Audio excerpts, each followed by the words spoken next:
सवाल में ऐसा मेंशन किया है, calculate the equilibrium concentration ratio. सवाल में इक्विलिब्रियम तो निकालने बोला ही नहीं है, या कंसंट्रेशन निकालने नहीं बोला, यहाँ पर रेशियो निकालने बोला है। Calculate the equilibrium concentration ratio of C to A if two moles each of E and B were allowed to come in equilibrium at 300 equilibrium. Delta G का वैल्यू दे रखा है। तुम लोगों ने ये टर्म सुना है क्या, delta G naught is equal to minus RT ln K equilibrium? ये हो सकता है केमिकल इक्विलिब्रियम में ना बता करके थर्मोडायनेमिक्स में बता दे, ऐसा सुना है? नहीं सर। नहीं सुना तो अभी के लिए इसको छोड़ दो। ये जो डेल्टा जी है एक्चुअल में थर्मोडायनेमिक्स और केमिकल इक्विलिब्रियम का एक ये पोर्शन, ये कंबाइंड चीज है। अब इसको हम लोग चाहे तो अगर थर्मोडायनेमिक्स पहले पढ़ेंगे तो केमिकल इक्विलिब्रियम में डिफाइन करेंगे, अगर केमिकल इक्विलिब्रियम पहले पढ़ेंगे तो थर्मोडायनेमिक्स में डिफाइन कर पाएंगे, क्योंकि ये रिलेशन होता है delta G naught is equal to minus RT ln K equilibrium. इस पूरे पार्ट में यहाँ पे इक्विलिब्रियम कांस्टेंट है, और डेल्टा जी एक टर्म है जो हम लोग थर्मोडायनेमिक्स में डिस्कस किया करते हैं। तो ये दोनों ऐसे टर्म्स है जो इन दोनों चैप्टर्स में डिफाइन करेंगे, तो ऐसे रिलेशन दोनों में से कहीं भी नहीं बता सकते। पहले इक्विलिब्रियम पढ़ेंगे तो थर्मोडायनेमिक्स वाले पार्ट में फिर रिलेशन आएगा, अगर पहले थर्मोडायनेमिक्स पढ़ेंगे तो इक्विलिब्रियम में रिलेशन डिफाइन किया जाएगा। तो अभी के लिए सवाल को छोड़ दो, ये सवाल हम लोग बाद में डिस्कस करेंगे, ज्यादा बेटर है। थर्मोडायनेमिक्स में जाने के इसमें लिए कुछ एंटीलॉग ये सब ले रहा था। हाँ हाँ, तो उसमें जैसे सवाल दिख रहा है ना यहाँ पे RT ln वाला पार्ट मतलब लॉग बेस ई हो गया, तो R का वैल्यू हो गया अपना गैसेस कांस्टेंट 8.314 लेंगे यहाँ पे। T वाला पार्ट अपना टेम्परेचर है, इक्विलिब्रियम कांस्टेंट का के इक्विलिब्रियम दे रखा, और डेल्टा जी, तो डेल्टा जी का वैल्यू दे रखा है यहाँ पे। जैसे हम लोग चाहे तो सॉल्व कर सकते हैं, और एक चीज देखो यहाँ पे डेल्टा जी का वैल्यू कैलोरी में दे रखा है, तो कैलोरी में R का वैल्यू 2 लेना पड़ेगा अपने को। तो डेल्टा जी मालूम है, R का वैल्यू मालूम है, T मालूम है, इक्विलिब्रियम कांस्टेंट निकाल सकते हैं क्या? यस सर, निकल जाएगा। और इक्विलिब्रियम कांस्टेंट निकलेगा तो आगे का सवाल बन जाएगा। हाँ सर, ये फॉर्मूला नहीं पता था हाँ बस। ठीक है, तो अभी के लिए ना डेल्टा जी क्या होता है बस अब इसका नाम बता देते हैं, change in Gibbs free energy. G का मतलब होता है Gibbs free energy. Gibbs energy बोल दो या फ्री एनर्जी बोल दो या गिब्स फ्री एनर्जी बोल दो, सेम टाइप का चीज है। एक थर्मोडायनेमिकल टर्म है जो हम लोग किसी रिएक्शन के स्पॉन्टेनिटी से, जैसे मान लो हम लोग अभी कहीं पे आइस रखे तो आइस अपने आप मेल्ट कर जाएगा, तो ये स्पॉन्टेनियस प्रोसेस है जो अपने आप होता है, तो उसको हम लोग गिब्स फ्री एनर्जी के बेसिस पे पता कर पाते हैं कि हाँ इस केस में डेल्टा जी वाला पार्ट ऐसा होगा तो स्पॉन्टेनियस प्रोसेस है। तो अभी के लिए टर्म के पीछे दिमाग मत लगाना, बस ये फॉर्मूला यूज करके क्वेश्चन को सॉल्व करने की कोशिश करना। ये क्वेश्चन ये फॉर्मूला एनसीईआरटी में केमिकल इक्विलिब्रियम में सबसे लास्ट पेज में दे रखा है, सबसे लास्ट पेज में, क्योंकि थर्मोडायनेमिक्स पहले पढ़ाया जाता है एनसीईआरटी के हिसाब से। तो delta G is equal to minus RT ln K equilibrium याद रखना। उसके बाद आते हैं हम, पहले हम थर्ड वाले पार्ट में आते हैं, एग्जांपल वाले पार्ट में आते हैं, 2 वाले पार्ट में। हमको थोड़ा 2 पार्ट उसमें बड़ा दिख रहा है इसलिए हम नहीं करना चाह रहे। The volume occupied by 3.6 gram of PCl5 is 1 litre on complete vaporisation at 1 atmosphere pressure and 200 degree Celsius. ठीक है, 3.6 ग्राम PCl5 का जो वॉल्यूम है ये होगा 1 लीटर के बराबर, अगर हम लोग 1 atm प्रेशर लेके चलते हैं और 200 डिग्री सेल्सियस टेम्परेचर लेके चलते हैं। फिर बोला है partial dissociation of PCl5 gas PCl3 plus Cl2, what should be the percentage of dissociation of PCl5 at the same temperature. ठीक है, what should be the percentage of dissociation, मतलब alpha वाला पार्ट निकालने बोला है बेसिकली, और कुछ निकालने बोला नहीं है। The volume occupied bye PCl5 is 1 litre on complete combustion, और हम लोगों को परसेंटेज डिसोसिएशन निकालने बोला है।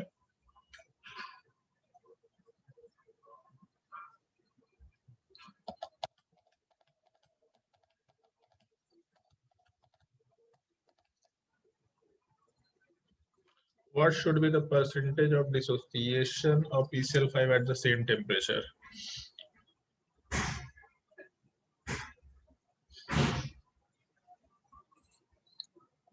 ठीक है, समझ में आ गया सवाल, अच्छा सवाल है, वैसे काफी अच्छा सवाल है। एक काम करना, जैसे ये सब सवाल ना अपने ग्रुप में भी पोस्ट कर देना। हम लोग डिस्कशन का एक ग्रुप, मतलब ग्रुप में भी पोस्ट कर दिया करना, या डिस्कशन का एक ग्रुप बना देंगे, ज्यादा बेटर होगा, क्योंकि जैसे इस तरह के सवाल बाकी लोगों को भी अटेम्प्ट करना चाहिए। बहुत अच्छा सवाल है।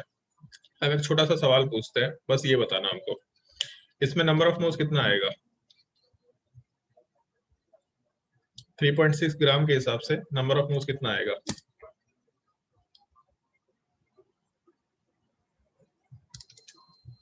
फास्फोरस का मास नंबर होता है 31, क्लोरीन का हो गया 35.5।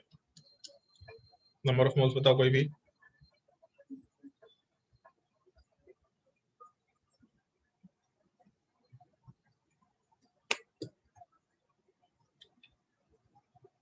और 0.34।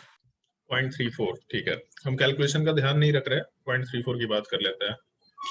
और एक और सवाल का जवाब दो हमको। नहीं 0.034।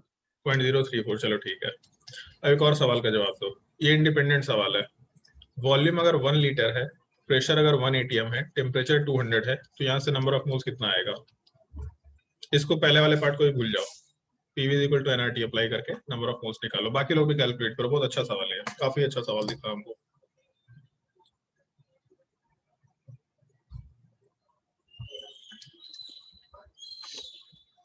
पीवी इक्वल टू एनआरटी से नंबर ऑफ मोल्स कितना आएगा?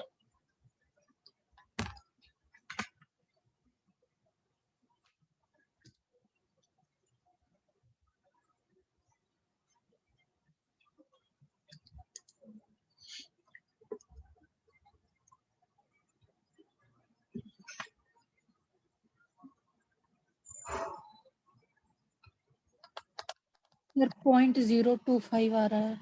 0.025 आ रहा है? पक्का? थोड़ा फिर से ज्यादा देख लो। ज्यादा आना चाहिए। 0.034 से ज्यादा आना चाहिए वैल्यू।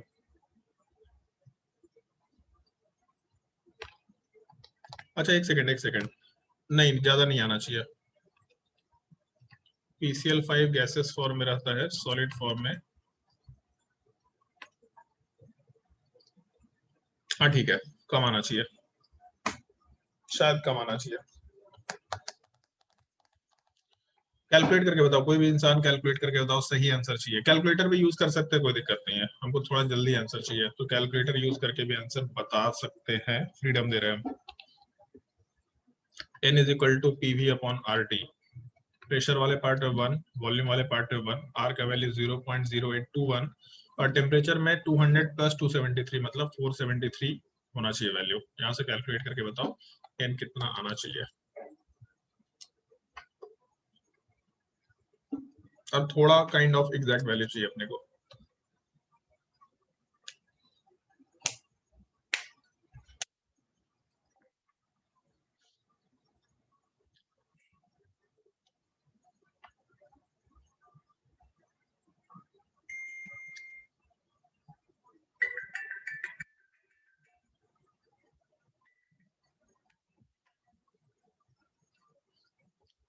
सर ये तो 0.025 ही है।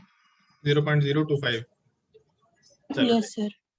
तो जैसे एक चीज सोच के देखो कि हम लोगों का, अगर हम लोग इस वैल्यू के हिसाब से बात करें, PV इक्वल टू एनआरटी वाले वैल्यू के हिसाब से बात करें, तो हम लोग का एक्सप्रेशन कितना आना चाहिए? 0.025। बट अगर हम लोग PCl5 के हिसाब से सोचे, तो PCl5 को अगर हम लोग कंप्लीटली नंबर ऑफ मोल्स वाले पार्ट में रिलेट कर रहे हैं, तो हम लोग का नंबर ऑफ मोल्स कितना निकल के आना चाहिए? तो ये वेरिएशन कैसे आ रहा है हम लोगों का? वेरिएशन कहाँ से आ रहा है, क्यों आ रहा है वेरिएशन? आखिर PCl5 को जैसे यहाँ इक्वेशन में क्या बोला है कि हम लोग का volume occupied by 3.6 gram of PCl5 is 1 litre on complete vaporisation, ऐसा करके कुछ कुछ बोला गया है। तो जितना मोल्स हम लोगों का वेपराइज होगा, वेपराइजेशन होने के बाद हम लोगों को, और उसमें भी कंप्लीट वेपराइजेशन बोला, तो जितना मोल्स हम लोग का सॉलिड गया तो नहीं, तो वेपराइजेशन के बाद भी मिलना चाहिए ना अपने को। ऐसा तो यहाँ पे है नहीं। तो इस केस में दिक्कत कहाँ पे आ रहा है, या फिर कहाँ पे क्या गड़बड़ी हो रहा है? तो एक्चुअल में ये चीज हो रहा है कि हम लोगों का, क्योंकि इक्विलिब्रियम चल रहा है तो इसलिए रिलेट करना पड़ेगा। PCl5 वाला पार्ट जब वेपराइज होगा, तो वेपराइज होने के टाइम पे PCl3 में और Cl2 में भी कन्वर्ट होगा। मतलब PCl5 वाला पार्ट तो गैसेस फॉर्म में कन्वर्ट हो ही सकता है, साथ ही साथ PCl3 और Cl2 का भी फॉर्मेशन हो सकता है। ये दोनों चीजें एग्जिस्ट कर लो। अगर ये गैसेस फॉर्म में है, ये गैसेस फॉर्म में है, ये गैसेस फॉर्म में है, तो हम लोग एक्सपेक्ट करते कि इसका कुछ नंबर ऑफ मोल्स आना चाहिए था, लेकिन कुछ कुछ और भी चीजें बन रही। ऑल्दो एक बार फिर से कैलकुलेशन करके बताओ, इसका पक्का वैल्यू 0.034 आ रहा है, क्योंकि हमको डाउट हो रहा है। आंसर के वैल्यू में डिफिकल्टी हमको लग रहा है, थोड़ा गलत लग रहा है तुम लोग आंसर। सर मेरा 0.17 कुछ आया। किस में, पहले वाले केस में? हाँ सर। हाँ मतलब 0.17 या 0.017? 0.017. हाँ मतलब छोटा होना चाहिए वैल्यू, 0.2025 से छोटा होना चाहिए। क्यों होना चाहिए अभी हम बताएंगे, हमको आंसर नहीं मालूम क्या है, बट क्यों होना चाहिए छोटा ये अभी हम बताएंगे। बट जो भी आंसर है ये ठीक हमको दिख रहा है, 0.034 नहीं हो सकता है, ठीक है। अब जैसे एक चीज सोच के देखो, तुम लोगों ने ये चीज लिखे टेलर्स प्रिंसिपल में पढ़ा है, PCl5 जब खत्म होगा तो PCl3 और Cl2 बनेगा। अगर शुरुआत में 1 मोल है, इक्विलिब्रियम पे 1 माइनस अल्फा हुआ, तो डिसोसिएशन के बाद सामने अल्फा और अल्फा बनेगा, तो नंबर ऑफ मोल्स इनिशियल 1 है, जबकि number of moles final 1 minus alpha plus alpha, मतलब बेसिकली 1 प्लस समथिंग है। तो समझ में आ रहा है, जैसे जैसे PCl5 डिसोसिएट हो रहा है वैसे वैसे हम लोगों के नंबर ऑफ मोल्स बढ़ रहे हैं। बेसिकली जैसे जैसे PCl5 डिसोसिएट होगा नंबर ऑफ मोल्स वाले पार्ट इंक्रीज करेंगे अपने, तो इसीलिए शुरुआत में नंबर ऑफ मोल्स वाला पार्ट कम होना चाहिए। मतलब PCl5 का अगर एग्जैक्ट मोल्स निकालते तो अपना वैल्यू 0.017 होना चाहिए था, लेकिन जब उसको वेपराइज किया हम लोगों ने तो वेपराइजेशन के टाइम पे डिसोसिएशन भी हुआ, और डिसोसिएशन होने की वजह से टोटल जो नंबर ऑफ मोल्स है वो 0.017 के बजाय उससे ज्यादा दिख रहे हैं। इसलिए हम बोल रहे थे कि वैल्यू गलत आ रहा है। थोड़ा समझ आया क्या बोल रहे हैं हम? Yes, sir. ये फिर से एक्सप्लेन करना है इस चीज को, क्योंकि थोड़ा अच्छा पार्ट है, बहुत अच्छा सवाल का पार्ट है ये। मतलब ये सब इक्विलिब्रियम के one of the best question में से एक कंसिडर कर सकते हैं हम। अगर कंसिडर करें तो बहुत अच्छा क्वेश्चन बोलेंगे इसको, क्योंकि आधे लोगों को तो पहला लाइन पढ़ के समझ ही नहीं आया कि बोल क्या रहा है, करना क्या है इसमें। तो बेसिकली हम लोग को एक चीज दिख गया कि हम लोग का जब इवेपोरेशन हुआ तो हमको मालूम पड़ गया ना अब यहाँ पे कि 0.017 मोल्स है, और 0.017 मोल्स को जब वेपराइज कर रहे थे हम लोग तो वेपराइजेशन के टाइम पे डिसोसिएशन भी हुआ। कितना डिसोसिएशन हुआ तो मान लेते हैं x पार्ट डिसोसिएट हुआ, तो बनेगा कितना x, और उसके अलावा Cl2 भी x। तो यहाँ से टोटल नंबर ऑफ मोल्स जो कि हम लोगों ने प्रेशर, वॉल्यूम और टेम्परेचर से कैलकुलेट किया था 0.025, यहाँ से ये चीज निकल के आ गया 0.025। और total number of moles basically number of moles of PCl5 के बराबर होना चाहिए, plus number of moles of PCl3 plus number of moles of Cl2 के बराबर होना चाहिए। मतलब इन तीनों कंपोनेंट्स के समेशन को ऐड करें तब जाके हम लोग को टोटल नंबर ऑफ मोल्स निकल के आने चाहिए। तो हम लोग के पास आराम से जब इन तीनों को ऐड करेंगे तो 0.017 minus x plus x plus x, 0.017 plus x value आएगा। यहाँ से एक्स कितना निकल के आ जाना चाहिए, बताओ फटाफट। X is equal to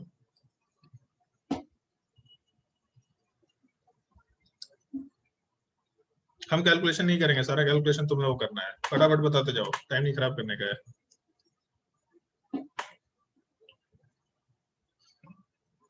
0.008. 0.008। तो मालूम पड़ गया हम लोगों का कि डिसोसिएशन कितना हुआ है। और सवाल में पूछा क्या एग्जैक्टली कि what should be the percentage of dissociation. तो परसेंटेज ऑफ डिसोसिएशन पूछा है तो हम लोगों को फिर डिग्री ऑफ डिसोसिएशन के टर्म में काम करना पड़ेगा। सवाल को थोड़ा भारी कर दिया है, बट परसेंटेज ऑफ डिसोसिएशन का मतलब हम लोग क्या लेके चलते थे, नंबर ऑफ मोल्स जो हम लोग अल्फा बोलते थे, total dissociation by number of moles initially taken, यही चीज हम लोग बोला करते थे। परसेंटेज डिसोसिएशन का मतलब यही होगा ना लॉजिकली, कितना डिसोसिएट हुआ, कितना लेके चले थे, इन दोनों का रेशियो इनटू 100। तो 0.008 डिसोसिएट हुआ था, लेके चले थे 0.017 इनटू 100, और 0.008 0.017 पहले तो डेसिमल हटा दो, तो नीचे 17 आएगा, ऊपर 8 आएगा, near about 2 times cancel out होगा, और ये near about 50 times cancel out होगा। अपना आंसर 48 49 टाइप का कुछ आना चाहिए परसेंटेज में, 48 या 49। कितना आंसर दिया है इसका अद्या? 47 point something है। ठीक है, मतलब हम कैलकुलेशन का एरर एक्सेप्ट कर रहे हैं, बट अप्रोक्सीमेटली वैल्यू अपना आ गया। सवाल समझ में आया क्या बोला है? हाँ सर। सवाल एक्चुअल में इक्विलिब्रियम का सवाल नहीं है, बस क्योंकि रिवर्सिबल रिएक्शंस होते हैं वो डेफिनेशन हम लोग केमिकल इक्विलिब्रियम में डालते हैं, तो इस सवाल केमिकल इक्विलिब्रियम का नहीं, सवाल मोल कंसेप्ट का है।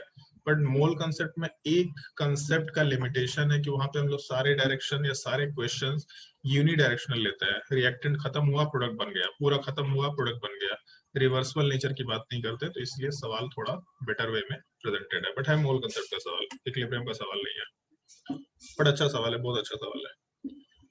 फिर इसके बाद हम बात करते हैं एक और क्वेश्चन की जो इधर दे रखा, इसमें बोला है, इसमें अलग ही तरीके से अप्रोच किया, क्या बोले एक बार, इसमें अलग ही, इसमें अलग तरीके से बनाया है। अच्छा ठीक है देखते हैं। 0.15 mole of CO taken in a 2.5 liter flask is maintained at 500 Kelvin along with a catalyst so that the reaction can take place. ठीक है, CO plus 2H2 gives CH3OH. 0.25 mole of carbon monoxide लेना है in a 2.5 liter flask, ठीक है, volume दे रखा 500 पे, temperature किसी काम का नहीं रहेगा। इस रिएक्शन को हम लोग आगे जाने के बाद कुछ बोलते भी है, नाम हम बोल रहे हैं, कार्बन मोनोऑक्साइड का हाइड्रोजन के साथ रिएक्शन कराते तो कैटालिटिक हाइड्रोजनेशन होता है। बेसिकली कैटालिटिक में भी एंजाइम से रिलेटेड एक हाइड्रोजनेशन होता है, कुछ नाम बोल रहे हो, ध्यान नहीं आ रहा। Hydrogen is introduced until the total pressure of the system is 8.2 atm at equilibrium। Hydrogen को इंट्रोड्यूस कर रहे हैं ताकि हम लोगों का until the total pressure of the system is 8.2 atm at equilibrium and 0.08, यहाँ क्या लिखा हुआ था, मोल्स लिखा हुआ है, क्या मोल्स ही होना चाहिए most probably. Yes sir. 0.08 moles of methanol is formed, calculate kp and kc। सवाल बहुत अच्छा दे रखा है, लैंग्वेज ढंग से पढ़ो यहाँ पे। Hydrogen is introduced until the total pressure of the system is 8.2 atm। Hydrogen तब तक हम लोग डालते जा रहे हैं जब तक कि टोटल प्रेशर हम लोगों का 8.2 atm के बराबर ना हो जाए, ये चीज अपने को ध्यान रखना है। तो इस केस में ये भी तो होगा ना कि जैसे मान लो हाइड्रोजन डाले, मतलब हम केवल इसकी बात कर रहे हैं, CO एग्जिस्ट कर रहा, H2 अभी एग्जिस्ट नहीं कर रहा, CO वाला पार्ट 0.15 मोल है, H2 अभी 0 है, T इक्वल टू 0 पे H2 अभी 0 है। अगर H2 नहीं होगा तो CH3OH कितना बनेगा, ये बताओ। अगर H2 नहीं है तो मिथेनॉल कितना बनेगा,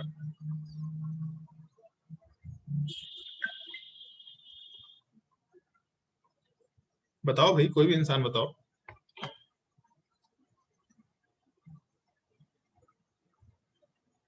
लक्ष्य, सर उतना ही ना बनेगा जितना CO होगा। शुभम, सर जब हाइड्रोजन हो जाए नहीं तो, जब हाइड्रोजन होगा ही नहीं तो प्रोडक्ट क्या बनेगा, क्यों बनेगा, बनेगा ही नहीं। बनेगा ही नहीं। ठीक है, प्रोडक्ट कब बनना शुरू होगा, जब हम लोग हाइड्रोजन डालना शुरू करेंगे, है ना। तो ऐसा समझो कि मान लो हम लोगों ने हाइड्रोजन के x मोल्स डाल दिए, कि हाइड्रोजन का x atm प्रेशर डाल दिया, हमको नहीं मालूम, प्रेशर के टर्म में भी काम कर सकते हैं, ऐसे भी काम कर सकते हैं, क्योंकि ऐसा हम लोग सोच सकते हैं इसमें 0.15 मोल कार्बन मोनोऑक्साइड लेके चले, वॉल्यूम दे रखा है 500 केल्विन दे रखा है, तो प्रेशर निकाल सकते हैं क्या यहाँ से, आद्या? हाँ सर। निकाल सकते हैं। तो हम जैसे मान लेते हैं कि इसका प्रेशर P है, हम कैलकुलेशन नहीं कर रहे, बस मान लेते हैं प्रेशर P है। अभी प्रेशर को कुछ नहीं हो रहा क्योंकि CH3OH में कन्वर्जन नहीं हो रहा, जब तक कि हाइड्रोजन नहीं आएगा तब तक कुछ नहीं हो रहा। हम लोगों ने यहाँ पे x atm प्रेशर हाइड्रोजन का डाल दिया, और हाइड्रोजन का जो प्रेशर x डालेंगे उसमें से कुछ पार्ट डिसोसिएशन में भी तो जाएगा ना, क्योंकि जैसे ही हम लोग हाइड्रोजन को डालेंगे तो डिसोसिएशन होना शुरू होगा। पहले तो इक्वेशन को बैलेंस करते हैं, यहाँ पे इक्वेशन बैलेंस दे रखा है ये पार्ट। जैसे ही हम लोग x को डालेंगे अब हम लोगों का डिसोसिएशन होना शुरू होगा, ऐसा हम लोग मान के चल रहे हैं। तो जब डिसोसिएशन होगा तो क्या बोला जाए इसमें, एक काम करते हैं, इसको A प्रेशर मान लेते हैं क्योंकि x डिसोसिएशन लिखा करते थे हम लोग। तो मान लेते हैं कि अब डिसोसिएशन शुरू हुआ और इक्विलिब्रियम वाला पार्ट आया। मान लेते हैं कि टोटल इतना हाइड्रोजन का प्रेशर डाले थे, उसमें से इतना पार्ट डिसोसिएट हो गया। तो हम लोग x के टर्म में यहाँ से बात करते हैं कि जब डिसोसिएशन होगा तो कार्बन मोनोऑक्साइड भी खत्म होगा, हाइड्रोजन भी खत्म होगा। तो मान लेते हैं कि कार्बन मोनोऑक्साइड का x मोल खत्म हुआ, तो हाइड्रोजन का, और x मोल भी नहीं, x प्रेशर खत्म हुआ, तो हाइड्रोजन का कितना प्रेशर खत्म होगा, तो 2x प्रेशर खत्म होगा, बचेगा A माइनस 2x। और सामने कितना बनेगा, तो 2 मोल या x मोल बनाएगा, यहाँ x बन रहा है, ऐसा सोच सकते हैं। ये हम लोगों का एक बेसिक एक्सप्रेशन निकल के आया। ये हम लोगों के इक्विलिब्रियम पे प्रेशर होना चाहिए, मतलब इक्विलिब्रियम पे अगर प्रेशर के टर्म में कैलकुलेशन करें तो इक्विलिब्रियम पे प्रेशर होना चाहिए। और सवाल में एक छोटा सा चीज दे रखा है, हाइड्रोजन हम लोग तब तक इंट्रोड्यूस कर रहे हैं जब तक कि total pressure of the system at equilibrium is 8.2 atm। जब तक पूरा प्रेशर 8.2 atm नहीं हो जाता तब तक हम लोग का रिएक्शन होता रहेगा, मतलब final pressure must be equal to 8.2, हम लोग ऐसा लिख सकते हैं। और फाइनल प्रेशर में क्या क्या चीज है, तो प्रेशर ऑफ CO है, पार्शियल प्रेशर ऑफ H2 है, पार्शियल प्रेशर ऑफ CH3OH है। कितना कितना वैल्यू है, तो P minus x A minus 2x और सामने वाले पार्ट में x के बराबर, तो P माइनस एक्स और प्लस एक्स कैंसल आउट हो गया, बचेगा P plus A minus 2x। ये हम लोगों का 8.2 के बराबर होना चाहिए। एक इक्वेशन से यहाँ से आ गया। लेकिन एक चीज सोचो, अभी हम जस्ट बोले थे कि कार्बन मोनोऑक्साइड का तो निकाल सकते हैं। हाँ नंबर ऑफ मोल्स दे रखा है, तो प्रेशर वाला पार्ट तो हम लोग मान लो कि कैलकुलेट कर चुके थे, तो ये प्रेशर तो निकाल चुके थे, मतलब ये वेरिएबल नहीं है, एक्स वेरिएबल है। और ए वाला पार्ट अभी हमको नहीं मालूम, ये भी वेरिएबल है कि कितना डाले थे, तो एक इक्वेशन से तो काम नहीं चल रहा। तो बेसिकली अगर एक इक्वेशन से काम नहीं चल रहा तो एक और इक्वेशन चाहिए। तो आते हैं फिर से सवाल पे। इसमें यहाँ ये वाला पार्ट को यूज कर सकते हैं कि मिथनॉल का 0.08 मोल्स बन रहा है। टोटल कंटेनर का वॉल्यूम कितना है, 2.5। तो कंटेनर का वॉल्यूम मालूम है, टोटल प्रेशर इक्विलिब्रियम पे मालूम है 8.2, और हम लोग के मिथनॉल वाले पार्ट का ये मालूम है, क्या बोलते हैं क्या बोल सकते हैं उसमें, मिथनॉल वाले पार्ट का नंबर ऑफ मोल्स मालूम है। तो हम लोग को अच्छा सॉरी प्रेशर भी नहीं चाहिए, हम लोग को प्रेशर तो टोटल प्रेशर है ना, उसमें मिथनॉल का प्रेशर अप्लाई करना है। टेम्परेचर 500 केल्विन दे रखा, तो टेम्परेचर मालूम है, वॉल्यूम मालूम है, नंबर ऑफ मोल्स मालूम है, तो यहाँ से प्रेशर ऑफ मिथनॉल आराम से निकाल सकते हैं हम लोग। प्रेशर ऑफ मिथनॉल निकल गया, मतलब ये एक्स का वैल्यू निकल गया, तो एक इक्वेशन हम लोग के उधर से आ गया, एक्स वाला पार्ट सॉल्व हो गया, और यहाँ से हम लोग ए वाला पार्ट निकाल सकते हैं। बट सवाल में शायद ये नहीं पूछा है कि इनिशियल प्रेशर कितना है, पूछा है केपी एंड केसी कितना होगा, तो केपी केसी निकल जाएगा, अब तब तो हो जाएगा सर। बन जाएगा ना। Yes sir. तो सवाल का ये लैंग्वेज बहुत मैटर कर रहा है, introduced until the total pressure is, total pressure 8.2 नहीं है, रिएक्शन होने के बाद टोटल प्रेशर 8.2 के बराबर बच जा रहा है। ये चीज हम लास्ट क्लास में बोले थे कि केमिकल इक्विलिब्रियम में लैंग्वेज की वजह से चीजों को अप्लाई करने का तरीका बस थोड़ा थोड़ा चेंज होता जाता है, क्वेश्चन को ढंग से परसीव करना थोड़ा टाइम लगेगा, बट एक बार इस तरह क्वेश्चन देख लेंगे तो फिर बहुत नॉर्मल होगा। ऐसा नहीं कि मेरे टाइम पे हम पहली बार में सवाल बनाए होंगे, हम भी पहली बार में समझ ही नहीं आता करना क्या है।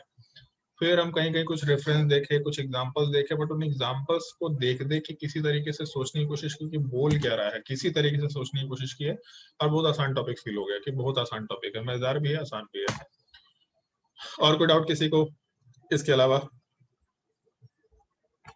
सर हाँ सर वेपर प्रेशर और रिलेटिव ह्यूमिडिटी का कैसे क्वेश्चन बनाएंगे, क्योंकि निहार सर बोले कि अगले क्लास खाली साइमल्टेनियस इक्विलिब्रिया पे 2-3 क्वेश्चन करेंगे। अच्छा, वेपर प्रेशर एंड क्या बोले, रिलेटिव ह्यूमिडिटी। ह्यूमिडिटी करके एक सेक्शन दिया हुआ था मॉड्यूल में। हाँ उसका एक छोटा सा पार्ट होता है, जैसे हम पहले वेपर प्रेशर भी डिफाइन कर लेते हैं, ऑलरेडी क्लास 12th में हम लोग सीखते हैं, बट केमिकल इक्विलिब्रियम में इसका छोटा सा एक्सप्रेशन है। इनफैक्ट आज हम 12th क्लास में एक टॉपिक है सॉल्यूशन एंड कॉलिगेटिव प्रॉपर्टी, इसमें जस्ट आज हम आधा घंटा वेपर प्रेशर ही समझाए, ऑल्दो हम तुम लोग को आधा घंटा नहीं समझाएंगे, उसका छोटा सा पार्ट अपने को बताना है। वेपर प्रेशर का मतलब ऐसा समझ सकते हैं हम लोग, वेपर का प्रेशर, तो लोग हंस रहा होगा सर ये क्या है बकवास है, वेपर का प्रेशर वेपर एक्चुअल में वेपर प्रेशर यही होता है, बट एक सिचुएशन है कि हम लोग वेपर प्रेशर जो टर्म मेंशन कर रहे हैं, इस वेपर प्रेशर वाले पार्ट में हम लोग एक कंडीशन अप्लाई कर देते हैं, वेपर का प्रेशर एट इक्विलिब्रियम, ये चीज मस्ट है। और इक्विलिब्रियम किसका होगा, लिक्विड से वेपर के फॉर्मेशन का। हम लोग का जो फिजिकल इक्विलिब्रियम है या जो फेज ट्रांसफॉर्मेशन है, जब लिक्विड वाला पार्ट वेपर में कन्वर्ट होता है, तब उस केस में वेपर जो प्रेशर एक्सर्ट कराएगा इक्विलिब्रियम सिचुएशन पे, किसी भी टाइम पे नहीं, क्योंकि किसी भी टाइम पे रिएक्शन क्वोशंट चल रहा होता है, वेपर जो प्रेशर एक्सर्ट कराएगा that is called as vapour pressure at equilibrium. ये कंडीशन जरूरी है, डेफिनेशन वही है वेपर का प्रेशर, लेकिन एट इक्विलिब्रियम मस्ट चीज है। तो एक चीज सोच के देखो, जैसे हम तुम लोगों से एक सवाल पूछ रहे हैं, यहाँ केपी क्या लिख सकते हैं, केपी का एक्सप्रेशन कोई भी इंसान बता सकता है? केपी का partial pressure of V. Partial pressure of V. और कुछ लिख पाएंगे? नहीं। तो बेसिकली वेपर का प्रेशर ही तो पार्शियल प्रेशर है ना, एक ही तो गैस है। पार्शियल प्रेशर बोलो या फिर वेपर प्रेशर बोलो, सेम ही चीज है। तो पार्शियल प्रेशर बोलो या वेपर प्रेशर बोलो, दोनों सेम चीज है। एंड यही इक्विलिब्रियम कांस्टेंट है बेसिकली, और कुछ नहीं है, यही अपना इक्विलिब्रियम कांस्टेंट है, ऐसा हम लोग आराम से समझ सकते हैं। तो के इक्विलिब्रियम या KP is equal to vapour pressure.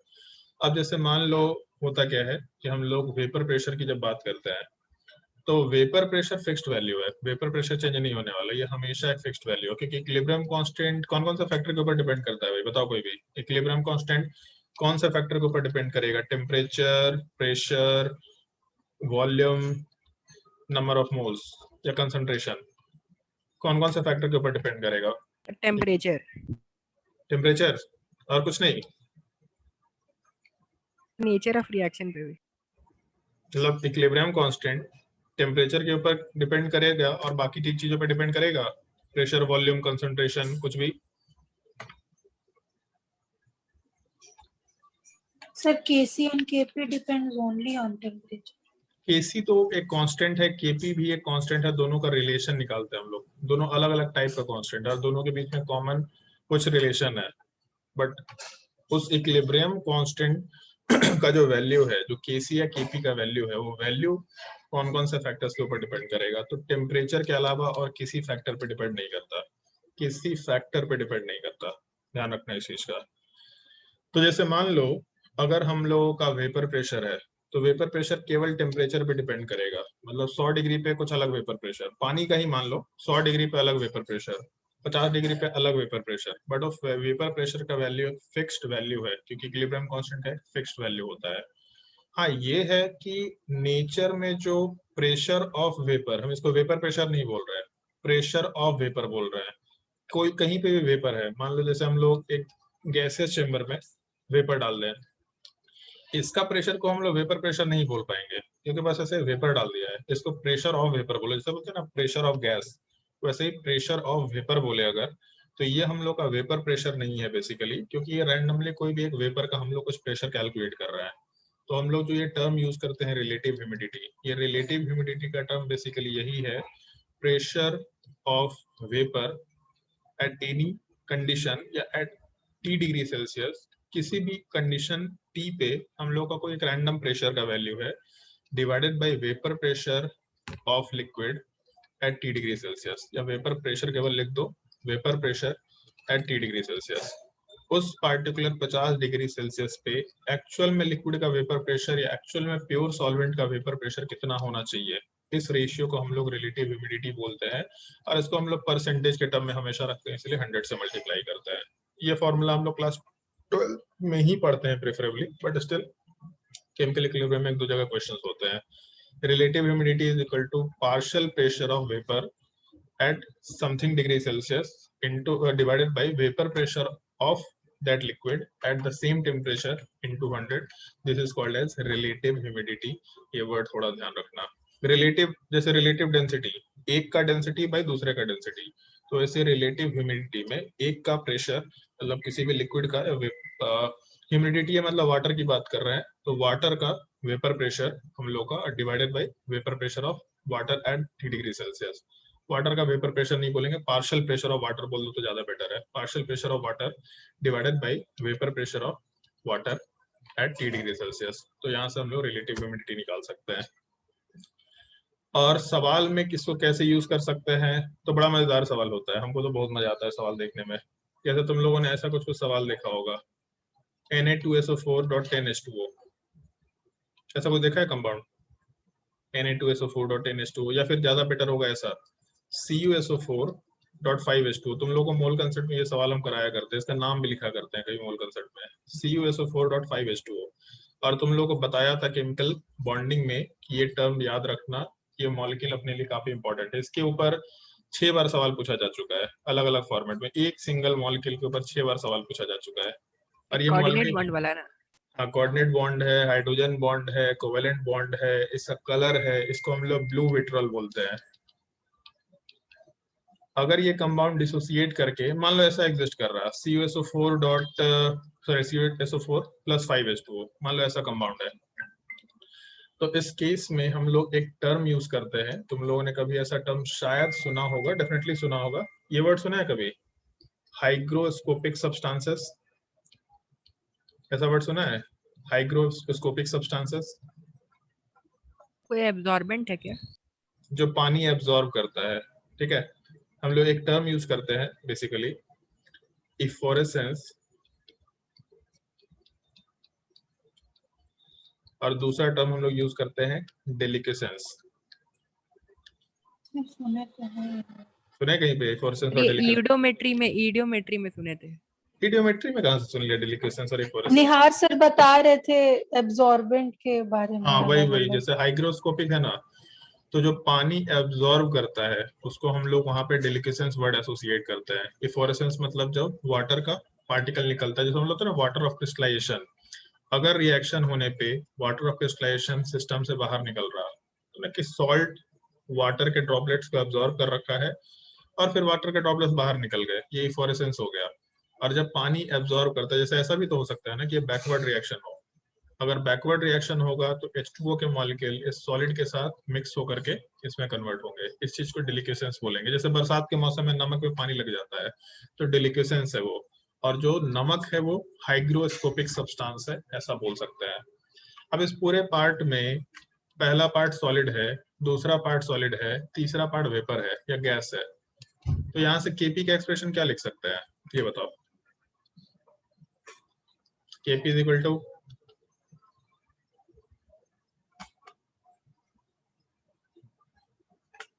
फटाफट बताओ भाई, जल्दी बताओ, टाइम नहीं है, मीटिंग एंड हो जाएगा। E of H2O to the power 5। Partial pressure of H2O पर पावर 5, क्योंकि सॉलिड तो किसी काम का नहीं है, केवल गैस वाला पार्ट रहेगा। तो यहाँ से हम लोग पार्शियल प्रेशर ऑफ H2O निकाल सकते होंगे, मोस्ट प्रोबेबली निकाल सकते हैं। पार्शियल प्रेशर अगर निकल गया तो अभी जस्ट ऊपर हम मेंशन किए थे रिलेटिव ह्यूमिडिटी, ये भी निकाल सकते हैं बेसिकली।